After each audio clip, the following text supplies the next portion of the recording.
Warahmatullahi wabarakatuh. Kami dari kelompok 10 akan mempresentasikan hasil diskusi kami yang berjudul konsep dan strategi produktivitas kerja yang beranggotakan 1.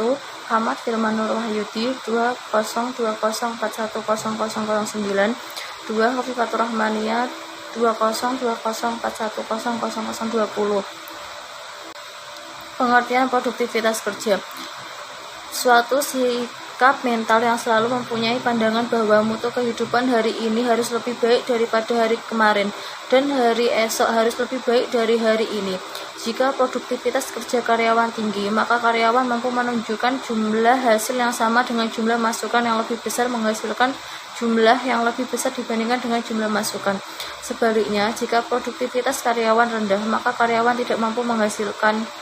Faktor-faktor yang mempengaruhi produktivitas kerja. 1. Pelatihan. Pelatihan kerja bertujuan untuk meningkatkan keterampilan serta dapat menggunakan peralatan kerja dengan tepat. Dengan adanya latihan kerja, maka para karyawan dapat berlatih atau belajar mengerjakan suatu pekerjaan dengan tepat. 2. Mental dan kemampuan fisik karyawan.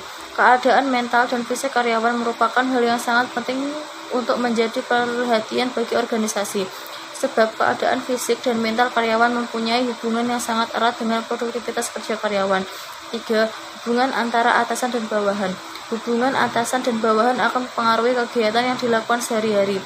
Sikap yang saling menjalin antara atasan dan bawahan mampu meningkatkan produktivitas karyawan dalam bekerja. Jika karyawan diperlakukan secara baik, maka karyawan tersebut akan berpartisipasi atau melakukan dengan sungguh-sungguh dalam proses produksi. 1. Perbaikan terus-menerus. Dalam upaya meningkatkan produktivitas kerja, salah satu implikasinya ialah bahwa seluruh komponen organisasi harus melakukan perbaikan secara terus-menerus. Pentingnya hal ini dikarenakan bahwa suatu organisasi selalu dihadapkan kepada tuntutan yang terus-menerus berubah, baik secara internal maupun eksternal. 2. Peningkatan mutu hasil kerja. Peningkatan mutu ini tidak hanya berkaitan dengan produk yang dihasilkan dan dipasarkan saja, akan tetapi peningkatan mutu ini baik berupa barang maupun jasa, maupun segala jenis kegiatan di mana organisasi terlibat. 3. Pemberdayaan SDM. SDM merupakan unsur yang paling strategis dalam organisasi. Karena itu, memberdayakan SDM merupakan etos kerja yang mendasar yang harus dipegang teguh oleh semua eselon manajemen dalam hierarki organisasi. Ciri-ciri pegawai yang produktif. Indikator perilaku kerja produktif juga dikembangkan dan dimodifikasi dari pemikiran yang disampaikan oleh Gilmore, Eric Fromm, yaitu sebagai berikut. Tindakan konstruktif, percaya pada diri sendiri, bertanggung jawab, memiliki rasa cinta terhadap pekerjaan, mempunyai pandangan ke depan, mampu mengatasi persoalan dan dapat menyesuaikan diri dengan lingkungan yang berubah-ubah, mempunyai kontribusi positif terhadap lingkungan, kreatif, imajinatif, dan inovatif, serta memiliki kekuatan untuk mewujudkan potensinya. Pengukuran produktivitas kerja. 1. Penggunaan waktu kerja yang digunakan tenaga kerja untuk menghasilkan output dan sebagai alat ukur produktivitas kerja meliputi 1. Kecepatan waktu kerja. 2. Penghematan waktu kerja. 3. Kedisiplinan waktu kerja. 4. Tingkat absensi. 2. Output yang dihasilkan. Banyaknya output yang dihasilkan oleh tenaga kerja juga digunakan sebagai alat ukur produktivitas kerja, di mana semakin banyak output yang dihasilkan pekerja, maka produktivitas kerja dan tenaga kerja akan semakin baik. Banyaknya output yang dihasilkan pun harus diikuti dengan kualitas barang yang diproduksi. Metode penelitian kinerja kerja. A. Metode penilaian yang berorientasi masa lalu. 1. Skala grafik. Metode ini adalah perilaku yang dinilai tidak spesifik dan penilai cenderung memberikan nilai rata-rata.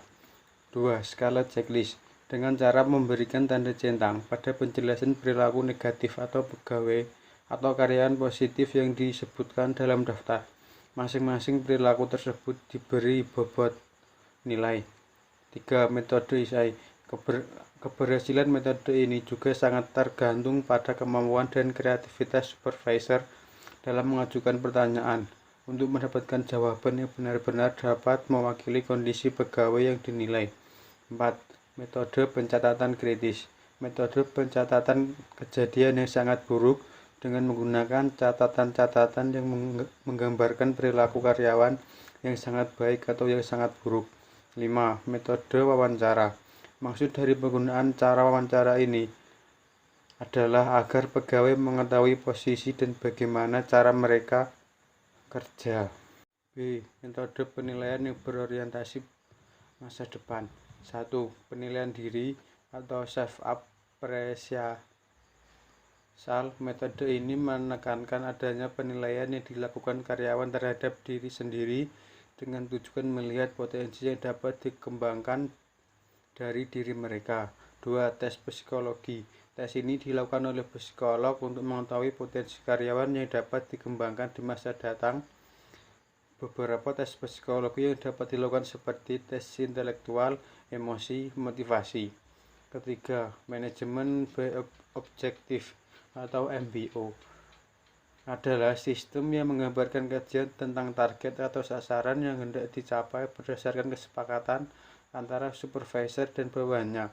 Kajian tentang bagaimana baiknya bawahan berprestasi selalu ditinjau ulang dan dilakukan secara periodik.